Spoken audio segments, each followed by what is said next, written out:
Hey guys, it's Vampire Mike from Sega CD Universe. So I wanted to do a quick video talking about a movie I've always really liked that I don't think most people know about. It is another one that I've mentioned years and years ago in my Cyberpunk movie collection, and that is Cyber Wars.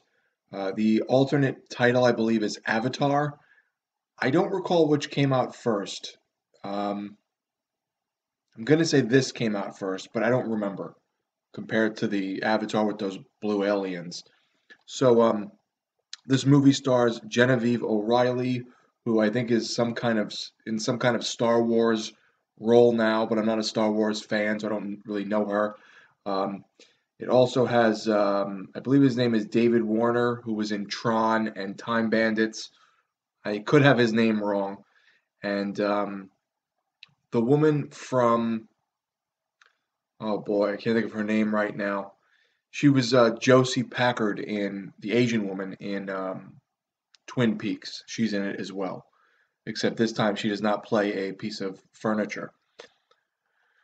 If you watch Twin Peaks, you'll get that reference. So this is a cyberpunk film that I really like. That's on the slower side, a little more of a thinking type of movie, not as action oriented like other cyberpunk films that I enjoy. Um, Maybe a little more of the lines is Nirvana, though I would still say Nirvana is more actiony and fast paced in some facet. Genevieve O'Reilly is a bounty hunter who tracks down people who use fake like identification numbers. I think they call them Sims, if I recall, and they like put them in the back of their head so then they can, log into certain networks, or I think it's like an ID type thing they use. But there's fake ones and people using counterfeit ones to get certain places and do certain things. And she's a bounty hunter, so she tracks them down and turns them in to make her payday.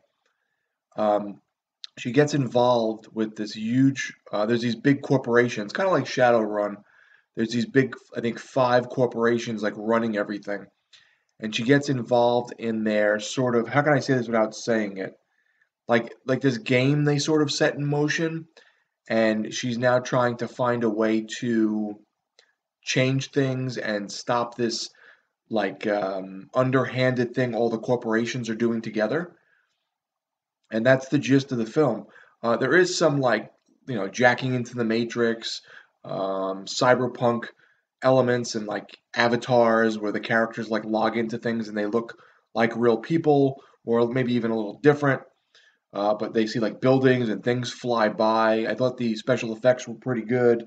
Um, this was put out there by New Line Cinema, New Line Home Entertainment. So it is a bigger company to do the release. I was actually surprised by that. I don't know if I ever realized that. Some of the chemistry between the characters is pretty good. There's one character in particular who plays this like weird hacker who lives out in like I want to say he lives in like a little like houseboat or some kind of weird area, and the main character Genevieve has a her name is Dash in the film. Dash has like a sort of like a close knit relationship with him, even though she's never met him in real life. She's only met him, I think, through like telecoms and like on the interweb and stuff. So when they meet each other, they have sort of this like warm connection in the film that you can sort of feel. So I thought that was a pretty good, I thought they did pretty well with that. The character that she's friends with, his name is Julius. He's a little Asian guy. He has like a very calming demeanor, and I thought they played off each other pretty well in the movie, and you could feel like they sort of cared about one another in the film, which I guess is good acting, right? Um, most of the special effects were good. The story was interesting.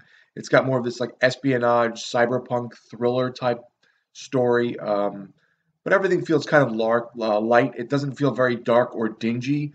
It just feels more futuristic. But if you haven't seen Cyber Wars, I would definitely give it a watch. It's up there for me. It's probably not up there like Nirvana or Johnny Mnemonic or The Matrix, but it's like right, it's close by, and I think that it's probably went under a lot of people's radars. I think Genevieve O'Reilly is sort of pretty. She sort of looks like a think she's either Irish or English, and she sort of has that look, very like soft kind of Irish look. So she's attractive in a sense. Um, and yeah, I think the movie's about an hour and I think it's like 48 or 45 minutes, and it moves at a pretty good pace. There's some interesting characters and some interesting stuff happening, and there is a few twists and turns in terms of the plot, and it sort of goes in a different direction than you expect it to with some of the characters and some of the plot points. So I enjoyed it. I've seen it about maybe 4 or 5 times at this point over the years, and I just sort of wanted to make people aware of it that do like cyberpunk films that are like sort of thriller espionage films that are slower and haven't heard of it. So check out Cyber Wars if you haven't seen it, aka Avatar, I think, in Europe or something. Thanks, guys, for watching. It's Vampire Mike from Sega CD Universe. Be good.